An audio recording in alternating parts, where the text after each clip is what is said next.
त्यामुळं आवर्जून प्रथम या टेबेवाडी परिसरातल्या ज्या काय अडीअडचणी आहेत त्याच्यावर मगाशी बापूंनी त्यानंतर आमचे मित्र पत्रीदारांनी प्रकाश टाकला ते म्हणजे वांग मराठवाडी धरणाच्या पुनर्वसनाचं असेल, त्यानंतर मैन धरणाचं असेल.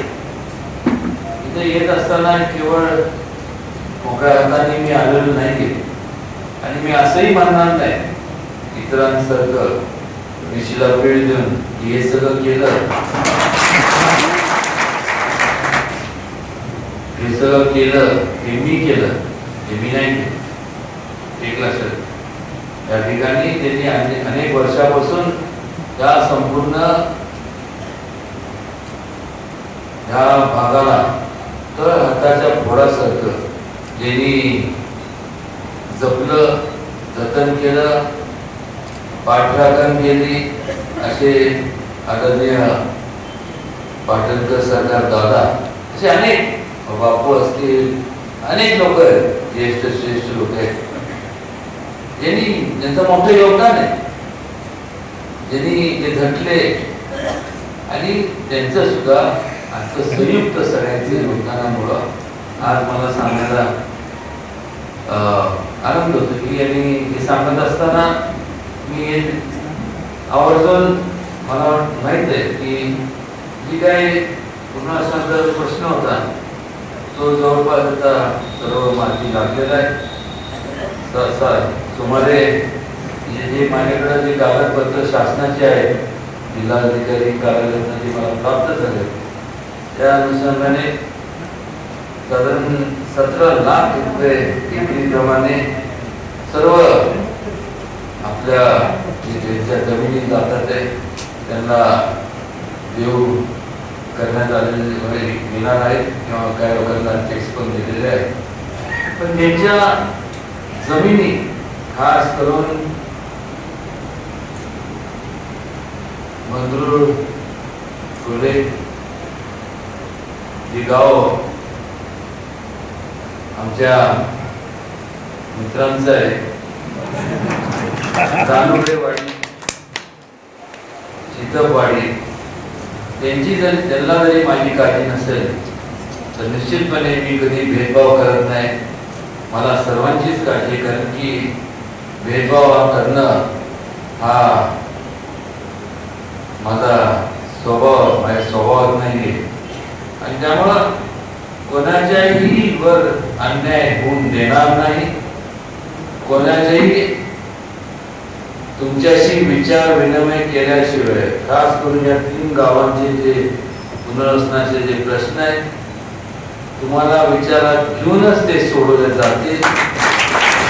असं कोणीही मनात एवढा सुद्धा विचार करू नका की आता काहीतरी शासनाचं असं जीआर निघल आणि कोणतरी तट्ट्या लावल. तट्ट्या काय असं लागत नसतो, ते तट्ट्या लावायला कोण आलं तर तुमचं सहकार्य फक्त असू दे, त्यांना तट्ट्या कसा लावायचा आणि काय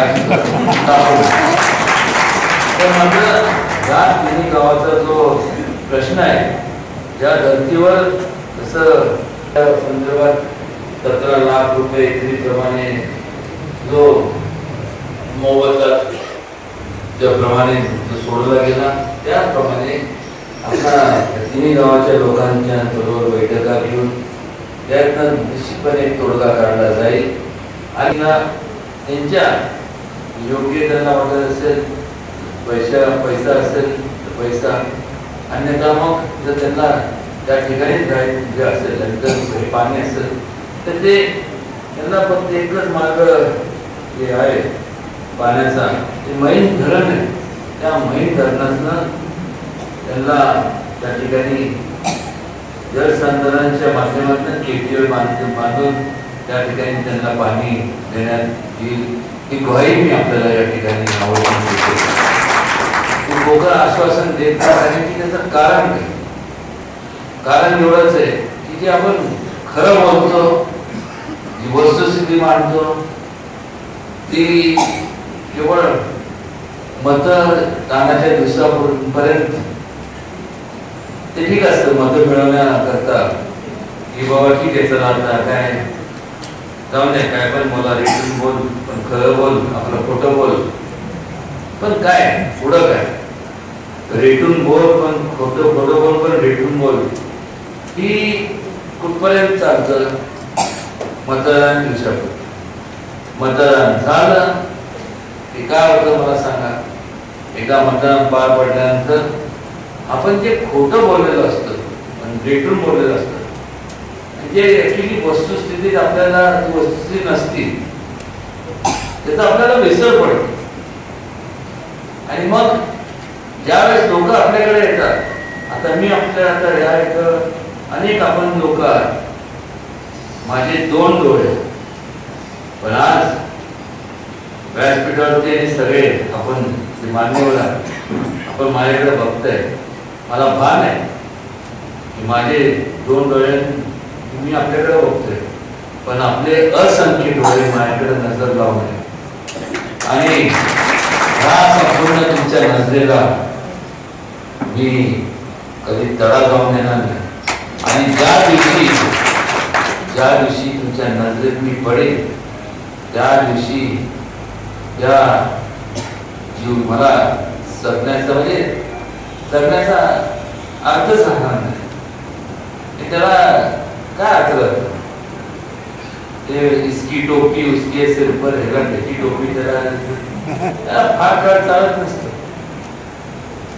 एवढा पुरतं वेळ निघून जाते आणि उरती पुराशी तर काय, फक्त बदनामी. आणि ती बदनामी घेऊन अख्खं आयुष्य जगण्याइतपत मी एवढा काय मूर्ख नाही. कारण की तुम्हाला माहित आहे मी स्टाईल मध्ये जगणार आहे. एका वेळेस 2 टाइम जेवण अन्न नसेल चालेल, पण मेजाज पाहिजे.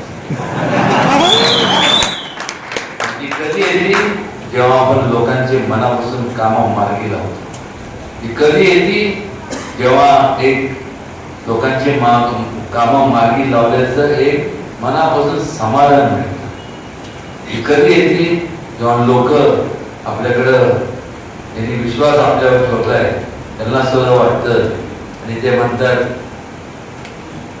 काय पण असं काय तर स्टाईल मारत पण काम करत.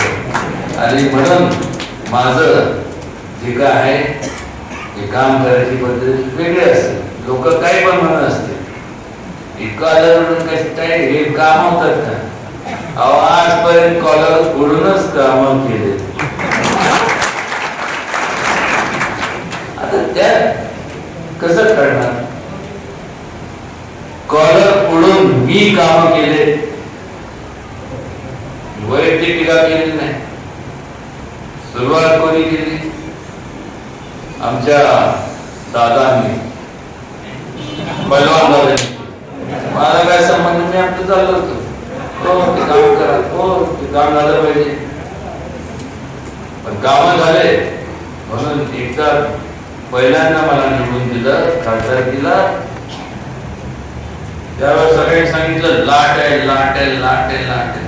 कुठली लाट, लहानपणापासून माता भगिनी ज्या इथं आहेत, मावशी आहेत, याने आम्हाला काय शिकवून दिलं, लाट आहे.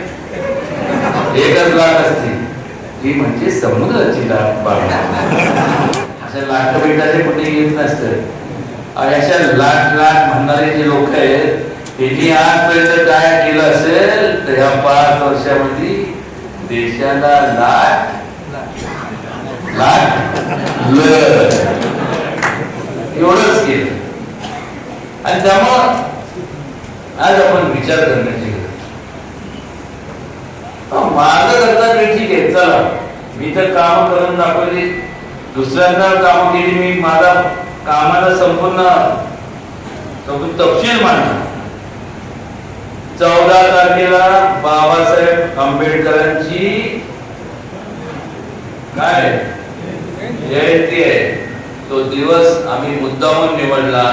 आमचा जाहीरनामा आम्ही प्रसिद्ध करणार आहोत आणि त्या तपशीलवारी संपूर्ण आम्ही त्यात देणार आहोत की आम्ही काय दिवे लावले,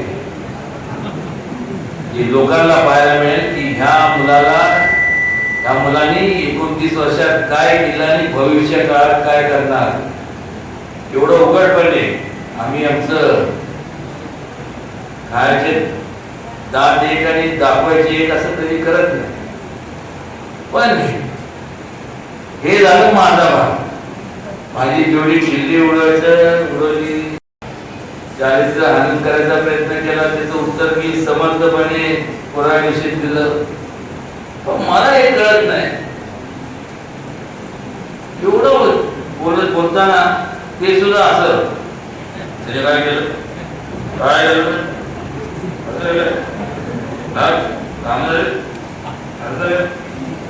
एवढं तुमतुना हा इकडचा वाजवण्यापेक्षा मला हे कळणार झालंय तुम्ही हे तुमतुने वाजवून काही होत नाही. उगीच कुठल्या तरी तुम्ही पाटील आहात, शेवटी पाटलांशिवाय गावाचा प्रमुख आहात, तुम्ही पाटील आहात.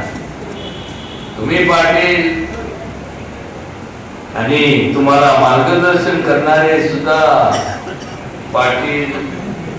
दोन पाटील एकत्र झाल्यानंतर आमचं व्हायचं तरी काय. एकाने ही पेळ मिळाल तर दुसऱ्याने ही पेळ मिळाल. आपण काय कामं केली हे तरी सांगा. 5 वर्षाच्या कालावधीत तुमच्या जाण्याचा दिवस आहे आणि खऱ्या अर्थाने त्या दिवशी पुन्हा लोकांनी घेतलेला आहे निर्णय की आपण आता पुन्हा आणूया, प्रस्थापित करूया. जी शिवाजी महाराजांना अभिप्रेत होती, जी गांधीजींना अभिप्रेत होती, अशी लोकशाही पुन्हा ह्या देशामध्ये प्रस्थापित करूया आणि ह्या देशाचा उत्कर्ष करूया. त्या देशाला फार मोठ्या महासत्ताकडे नेऊया. एवढंच या ठिकाणी सांगतो आणि थांबतो. जय हिंद, जय महाराष्ट्र. धन्यवाद.